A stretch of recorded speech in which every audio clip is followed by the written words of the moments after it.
So, wow. Tesla just had their earnings call for the quarter, and while that's financial stuff is fun, they didn't meet expectations. Their stock fell a little bit, blah. They updated a whole bunch of stuff. And I'm going to roll back here to roughly 6 months ago when I got my Model 3. I had the 2020 version. It had just been refreshed with USB-C ports and a wireless charger in the front. And that was the newest, most updated version of any Tesla out there at the time, because the Model Y had just come out like a few weeks before that. So I had the most updated version that Tesla had shipped out. Now, since then, the Model Y has gone ahead and had a standard range version released, which means it has a little bit less mileage and a little bit slower acceleration. The Model 3 has gone through a total refresh. Gone is any of the chrome on that car. They redid the center console. They put a heat pump in there, which is way more efficient in the wintertime because electric cars generally use a lot of battery heating themselves, not necessarily just traveling, just getting themselves hot enough to keep their passengers nice and comfy. So those two models have gone through, well, one got released, and the other one kind of has had some updates pretty majorly over the past 6 months. But the Model S and the Model X have been really quiet, and we received word that they shut down the line in Fremont for these cars, and now we know why. The most simple update of all this is everything now is blacked out. There is no chrome on any of Tesla's vehicles, which I really like. I don't like the chrome look. I think it's dated. I really like the blacked out chrome or the chrome delete. I'm a big fan of that. But let's dive into the Model S and the Model X here. We're going to do a couple things they share in common and a couple of differences they have. So starting off with the things they have in common. They both now have 3 screens. So they'll have a center screen, but instead of being vertical like they used to be, they'll be horizontal, more on line with what the Model 3 and Y are. They're just a lot bigger. These are 17-inch screens, so it's a big screen, and there's really no bezel to speak of. It's a really nice looking kind of setup there. Behind the driver's wheel, which we'll get into in a second, they have another 10-inch screen, but that's 10-inch diagonal, kind of weird. It's not like a normal screen, but you have the center screen there. And then for the third screen, people in the back have a screen now that can also run games. Up to 10 teraflops of a gaming computer is what they call it, or gaming compatible. So they're comparing what the car's processing power is to gaming consoles. Now, are we going to get like AAA titles to a Tesla? Probably not. But is it cool for your backseat drivers or kids or whatever? Like, I know my kid would love it if we got to go on a road trip and he could just play games on a roughly 8-inch screen in the back. It'd be awesome. So those are some of the things they have in common. They also have a glass roof that's now in common that is set up and it looks beautiful, although I hope they have enough shading on there to stop the sun from coming in. The steering wheel, I mentioned that before. The steering wheel is not a wheel anymore. It's not round. They call it a steering yoke, and it basically looks like what you'd be doing to fly like an aircraft. It's really cool looking. I personally don't know if I'd like it because I kind of like the hand over hand turning action, but I could get used to that, I guess. It looks cool. I don't think it's necessary, but whatever. If it works and it looks cool and it's a differentiator, cool, go with it. And the last kind of minor thing they did for both cars was they updated the sound system so that they're better overall. They've also gone through and changed some of the visual things. They're not massively visually different.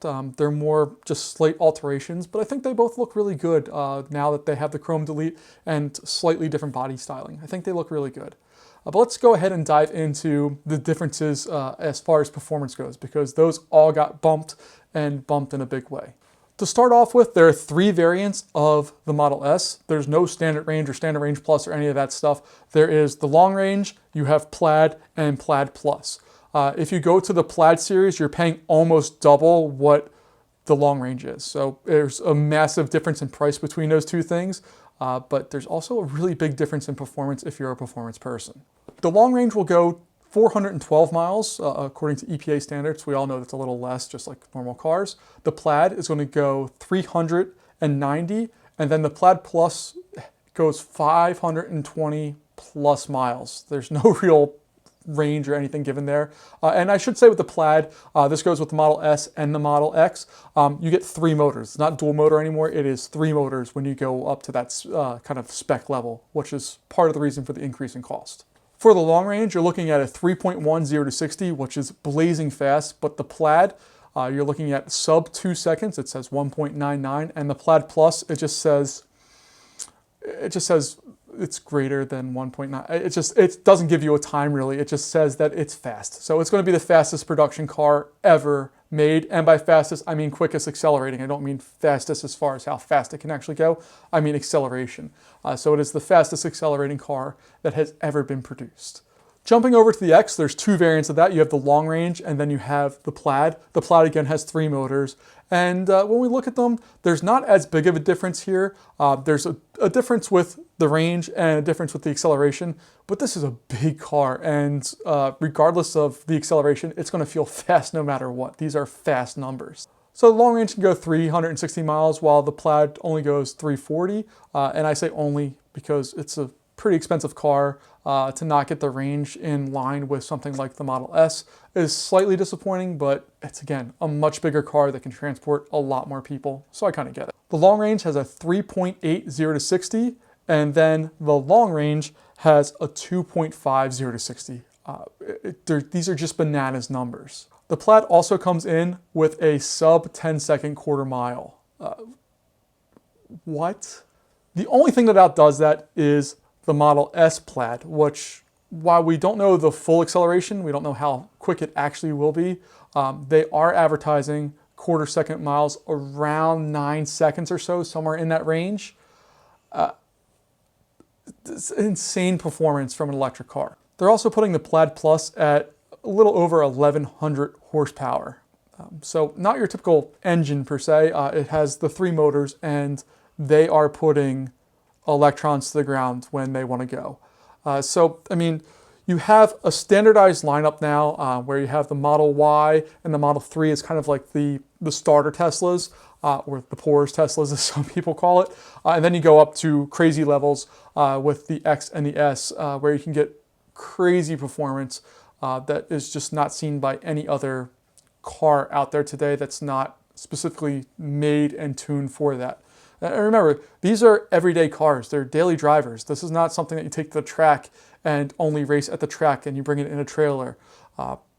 These are cars that you could drive every day, pick your kids up, drop them off, go do grocery shopping, and then destroy anybody at the drag strip.